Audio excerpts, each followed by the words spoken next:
जब मैं शहर आया तो अपने चाचा की बेटी के रूम पर रुका हुआ था। वह मुझसे छोटी थी। हर रात जब मैं काम से थक जाता तो अपने कमरे में जाकर सो जाता। मेरे चाचा की बेटी मेरे बगल में ही सोती थी। उस रात मैं थोड़ा देर से घर आया और आते ही कमरे में जाकर माथा टेक दिया। कुछ देर बाद बहन वहां आ गई। फिर उसने मेरे बालों में अपना हाथ फिराया और मेरे पैरों के पास बैठ गई।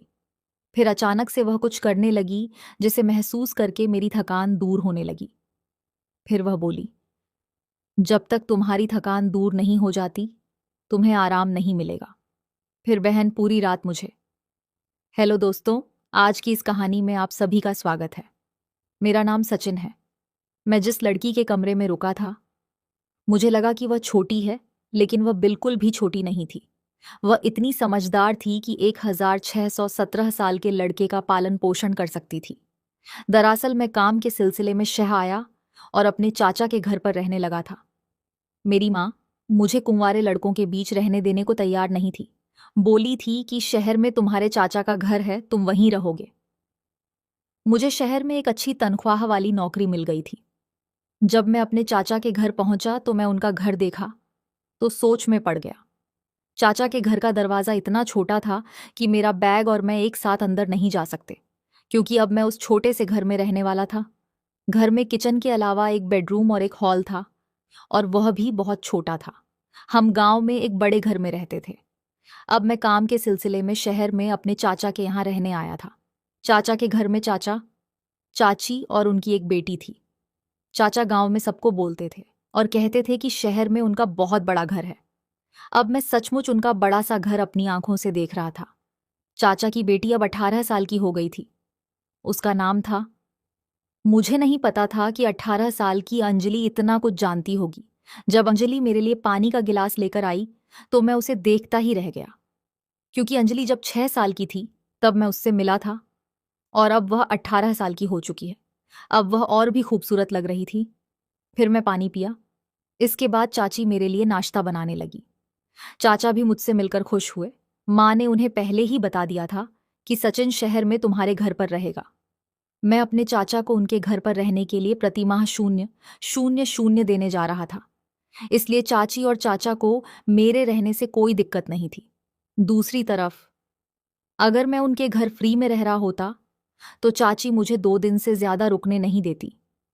मेरी इतनी अच्छी सैलरी थी, लेकिन मेरी माँ कहती थी कि कुंवारे लड़कों के बीच रहकर तू बिगड़ जाएगा। इसीलिए मैं माँ के कहने पर अपने चाचा के घर पर रुक गया। जब अंजलि और मैं मिले तो अंजलि मेरी तरफ तरफ देख रही थी। चाचा के घर में एक कमरा अंजलि का था। चाचा चाची हॉल में सोते थे। मैंने चाचा से कहा कि मुझे अपना एक अलग कमरा चाहिए, क्योंकि कभी कभी मैं रात देर तक काम करता हूं। फिर चाचा ने कहा, तुम अंजलि के कमरे को अपना कमरा समझो, क्योंकि तुम उसके साथ ही रहोगे। अंजलि 2 दिनों के लिए बाहर एडजस्ट करी और मैं 2 दिन तक अंजलि के कमरे में सोया। अगले दिन अंजलि अपने कमरे में वापस आ गई। उसने कहा, मुझे बाहर हॉल में नींद नहीं आती। उस दिन के बाद वह बेडरूम में मेरे बगल में सोने लगी। अंजलि दिखने में बहुत खूबसूरत थी और अब उसकी उम्र भी करीब आ रही थी। उस रात नींद में मैंने गलती से अंजलि के शरीर को छू लिया। जैसे ही मुझे इसका एहसास हुआ, मैंने तुरंत अपना हाथ हटा लिया। लेकिन कुछ ही मिनटों में मुझे अंजलि का हाथ अपनी छाती पर महसूस हुआ। मुझे लगा कि उसने गलती से मेरी छाती को छू लिया है, लेकिन शायद मैं गलत था, क्योंकि दूसरे दिन भी मैंने अंजलि को अपने बहुत करीब आते देखा। मुझे अपने चाचा के घर आए 15 दिन हो गए थे। फिर एक रात मैंने अंजलि को मोबाइल फोन पर कुछ देखते हुए देख लिया। मैं उसके मोबाइल में झांकने लगा तो उसने तुरंत मोबाइल बंद कर दिया। फिर मैं उससे उसका मोबाइल मांगने लगा तो वह देने से इनकार कर दी। फिर मैं चुपचाप करवट बदलकर एक तरफ सोने का नाटक करने लगा। थोड़ी देर बाद मैं अंजलि की तरफ देखा तो वह सो रही थी। कोई हलचल नहीं कर रही थी। इसलिए मैं उसका मोबाइल फोन लेने के लिए उसकी तरफ हाथ बढ़ाया, क्योंकि उसका मोबाइल फोन उसके सर के पास था। तभी वह करवट बदलकर सीधी हो गई, जिसके कारण मेरा उसके वजूद को पकड़ लिया। तभी मेरा नजर उसके फेस पर पड़ा। वह थोड़ा मुस्कुरा रही थी, तो मैं समझ गया कि वह सोई नहीं बल्कि जगी हुई है। उसके बाद मैं जल्दी से उसको पलटकर मोबाइल फोन ले लिया। तभी वह हंसने लगी और मैं जल्दी से मोबाइल फोन खोलने लगा, लेकिन मोबाइल फोन पर लॉक लगा हुआ था, इसलिए मैं उसे खोल ना पाया। शायद इसीलिए अंजलि इतना हंस रही थी। फिर मैंने उससे बिना बोले चुपचाप सो गया। फिर कुछ दिन बीतने के बाद अगले महीने की 3 तारीख को मुझे मेरा वेतन मिल गया। फिर चाचा के घर को अपना घर समझकर मैंने बहुत सी चीजें खरीदी और चाचा के घर आ गया। अंजलि के लिए एक नायरा सूट और चाचा के लिए फॉर्मल यूनिफॉर्म, चाची के लिए साड़ी और खाने का सामान। मैं सब कुछ ले आया था। चाची वह सब देखकर बहुत खुश हुई। अंजलि अब मुझसे हंसकर बातें कर रही थी। ऐसे ही एक रात जब मैं पानी पीने के लिए उठा तो मुझे अंजलि अपने पास नहीं दिखी। मैंने अपने कमरे का दरवाजा खुला पाया तो मैं बाहर जाकर देखा तो रात के 1 बजे अंजलि ने हॉल का पर्दा हटा दिया था और हॉल में झांक रही थी। मैं ये देखने के लिए उसके पीछे खड़ा हो गया कि वह इतनी रात हॉल में क्या देख रही है। जैसे ही मैं उसके पीछे खड़ा हुआ, मेरी नजरें हॉल में घूम गई। सामने का नजारा देखकर मैंने अंजलि को एक तरफ खींच लिया और उसका हाथ पकड़कर बेडरूम में ले गया। मैंने अंजलि से कहा, अंजलि, तुम ये क्या कर रही थी? वे तुम्हारे अपने माता पिता हैं। रात को मम्मी पापा के निजी समय में ताक झांक करना सही नहीं है। अंजलि को इस तरह चाचा चाची की तरफ देखता देखकर मैं थोड़ा गुस्सा हो गया तो उसने मुझसे माफी मांगी और कहा कि भाई, इसके बारे में किसी को मत बताना। मैं आज के बाद ऐसा कुछ नहीं करूंगी। अंजलि जो रही थी उसमें उसकी इतनी भी गलती नहीं थी।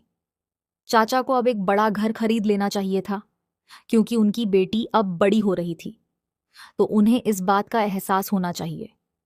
अगले दिन मैंने चाचा से कहा, चाचा, अब आपको एक बड़ा सा घर खरीद लेना चाहिए। अब हमारी मायरा बड़ी होती जा रही है, उसे भी अपना अलग कमरा चाहिए और आपको भी अपना अलग कमरा चाहिए। चाचा ने कहा, घर में हम 3 लोग हैं, 3 लोगों के लिए ज्यादा बड़े घर की क्या जरूरत है? अब तुम घर में चौथे व्यक्ति हो, फिर भी हमें रहने में कोई दिक्कत नहीं हो रही है, तो फिर बड़ा घर क्यों चाहिए? जवाब सुनकर मेरा चेहरा उतर गया। चाचा से बात करते समय मेरा फोन बजा। मेरे फोन पर मेरी माँ का फोन था, इसलिए मैं अपना फोन रिसीव किया तो माँ ने मुझसे कहा, मैंने तुम्हें एक लड़की की फोटो भेजी है, बताओ तुम्हें कैसी लग रही है? मैंने कहा, माँ, मुझे लड़की की फोटो बहुत अच्छी लगी। ये सुनने के बाद कि मेरी माँ की मेरी पसंद है, मेरी माँ ने तुरंत अगले 20 दिनों में शादी करने का फैसला किया। शादी के बाद कुछ दिनों की छुट्टियों के बाद मैं नौकरी के लिए शहर आने लगा। तब मेरी माँ ने कहा, अपनी पत्नी को कुछ दिनों के लिए अपने साथ ले जाओ।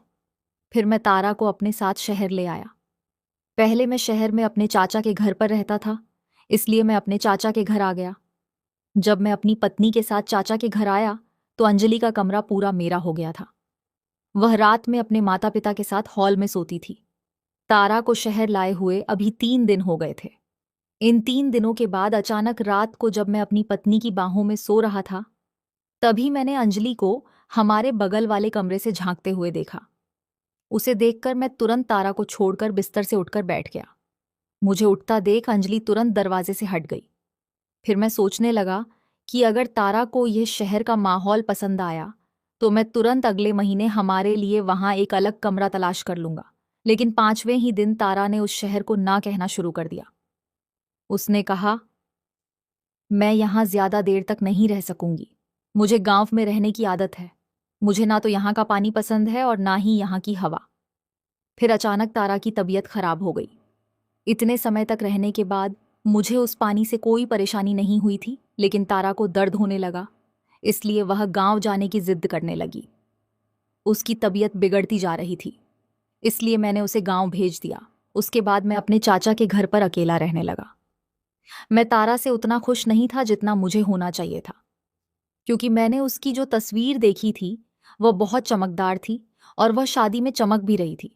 लेकिन जब शादी के बाद उसने अपना मेकअप उतारा तो उसे देखकर मैं बहुत परेशान हो गया, क्योंकि आसमान वाले तारा की तरह मेरी तारा नहीं थी। वह थोड़ी सावली थी।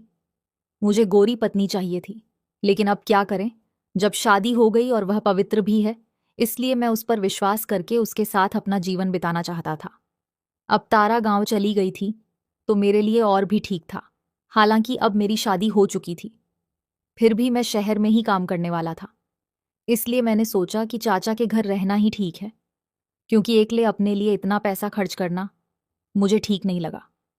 तारा के घर जाने के बाद मैंने 3 दिन की छुट्टी ले ली, क्योंकि मैं बहुत थक गया था और आराम करना चाहता था। जिस दिन मेरी छुट्टी थी, चाचा रोज की तरह सुबह अपने काम पर चले गए। चाची एक गृह उद्योग कंपनी में काम करने जाती थी, वह भी काम पर चली गई थी। उस वक्त अंजलि और मैं दोनों ही घर पर थे। नाश्ते के बाद मैं अपना लैपटॉप लेने बेडरूम में जाने लगा। कमरे के दरवाजे पर हैंडल तक नहीं था, इसलिए बेडरूम का दरवाजा हमेशा थोड़ा खुला ही रहता था।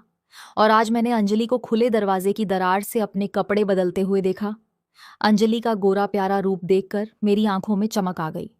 फिर सोचा, कहाँ मेरी सावली पत्नी और कहाँ अंजलि, दोनों का आपस में दूर दूर तक कोई मेल नहीं। अंजलि काफी देर से मेरे आसपास थी, लेकिन मैंने कभी उसे इस तरह से नहीं देखा था। उसका गोरा रंग देखकर बोला, हाय रे मेरी किस्मत। अभी मुझे अंजलि को इस तरह से देखना अच्छा लगने लगा था, इसलिए मैं उसे देखता ही रहा, जिसे देखकर मेरे अंदर सनसनी मच गई। अब मैं अंजलि को एक ही दरवाजे पर ज्यादा देर तक खड़ा होकर नहीं देख सकता था, क्योंकि मुझे यह ठीक नहीं लग रहा था। जब अंजलि तैयार होकर कमरे से बाहर आई तो मैं उसे देखता ही रह गया। वह बेहद खूबसूरत लग रही थी। चाचा चाची मध्य वर्ग के थे, लेकिन अंजलि एक हाई क्लास